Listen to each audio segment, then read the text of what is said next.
Good afternoon, everybody. We'll wait for my presentation here.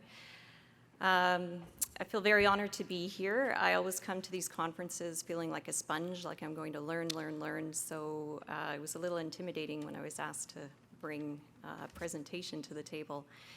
But what I decided I would talk about when I thought about our journey with the Vernon Lips is what it's like to do work in a community where immigration is not a priority. It's nowhere on the scene in the community. So I want to talk a little bit about how to keep LIP members engaged in smaller, less diverse communities. So Vernon BC, not sure if people know where we're at, but we are in the Okanagan in central British Columbia. We are on Okanagan First Nation territory, unceded ancestral territory, and many members of the Sukanakan still live in that area today. We're a smaller community, about 40,000. We're an older demographic, about 47 years old and getting older, so lots of seniors. Percentage of immigrants, 13%. Now I'd have to say I think my parents are in there in that data. They came in 1975, so newcomers, it's even a smaller percentage. For visible minorities, 6.7%, and our Indigenous population is 7.5%. We are definitely a white settler community. Just curious who else in the room would consider their community to be somewhat like this, just so I know who I can go talk to, because there are definite challenges to having a LIP in a community like this. We have a Vernon and District Immigrant Services Society, who I used to work for previously before the Social Planning Council. They do an incredible job. But the question when we started the LIPS was, well, isn't Immigrant Services doing all of this work? So there was kind of like a shrugging of, why do we have this? We've got Immigrant Services. So the buy-in piece was definitely a challenge.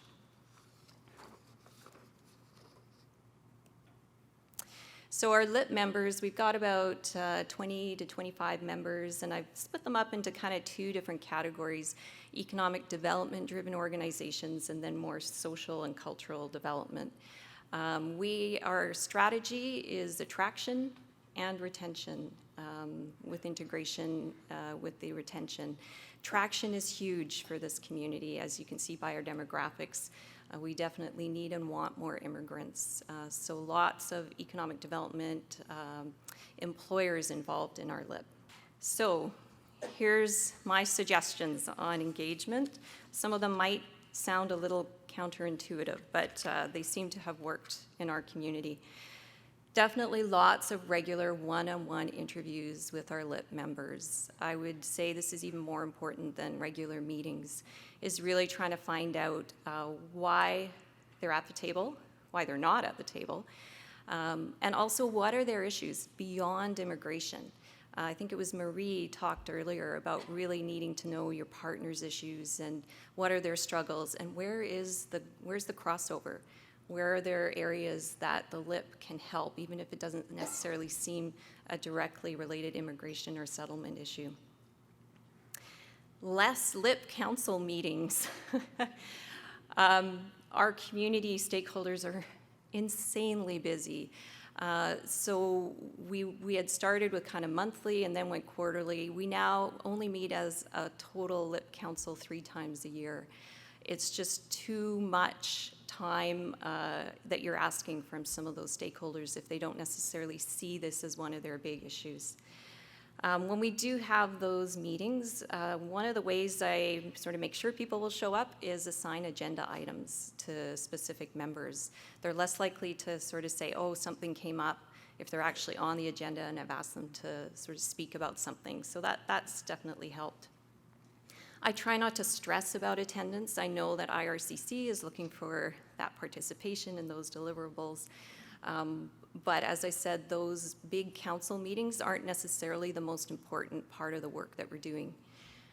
And also don't stress about ownership. This was something that was talked about very early on in our LIP, that the LIP needs to own this, it's theirs. And I absolutely agree with that, but when you're working in a community where they where immigration isn't even on the radar, asking that group to immediately own this is probably going to scare people away. So you have to take the time to build that trust and build that ownership. And so it's okay to be the driver at the beginning, to be that worker in the background, just making sure all of these things are getting done. I also chair the LIP as well, which I know some organizations or some LIPs, they want sort of chairs to come from the members. But chairing is a very specific skill set, and you have to run a really tight meeting. So just making sure you've got a chair that really keeps things moving along. So we don't have working groups. I know some LIPs go with working groups around different areas.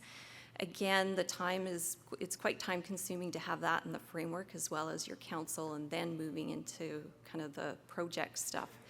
So we really just move into action teams. So something that's really specific, people know why they're there, the stakeholders feel like they're there for a reason, they know what they're contributing, and they have a buy-in as to what it is they're working on. So we really recruit the members of those action teams based on the interests, and a lot of that comes through those interviews, finding out what are the issues they're working on. I do a lot of grant writing or finding in-kind, so lots of additional funding or in-kind as needed just to keep those projects moving. Again, Marie, I was listening carefully to your presentation. Some of our projects we've done without any additional funding. It's that in-kind contribution that you're looking for. So these are just some examples of our action teams. Again, around attraction, we could have had a working group around attraction, but then that's another meeting that we're asking our stakeholders to come to. So really, we use focus groups. We use those 3 LIP meetings to find out kind of what I guess as a working group. And then we move straight into those action teams. So employers told us there wasn't a place if they were trying to recruit people from outside of the community for positions. There wasn't a one-stop place to go to find out information. So we helped to launch a Moving to Vernon webpage. We didn't do it specifically for immigrants moving to Vernon. We did it for anybody moving to Vernon, and the employers could buy into that. But then our job was to make sure that that resource worked for immigrants as well. So that's where we got our agenda into the project. I'm not going to go into these. Everyone's got a brilliant and amazing ideas, so I won't go too much into each one. But these are examples of action teams. So our meetings really are around getting a resource, a program, a policy into place. Again, with retention and welcoming communities, we would pull members together based on their interests. This was a way of also bringing in other agencies that might not be on the LIP Council, but they might have had an interest in that specific project. So to help us to be more broad. So I'm going to end there. I just wanted to let you know, as a result of our engagement strategy, we now have 2 pilots in our community, which we're really excited about.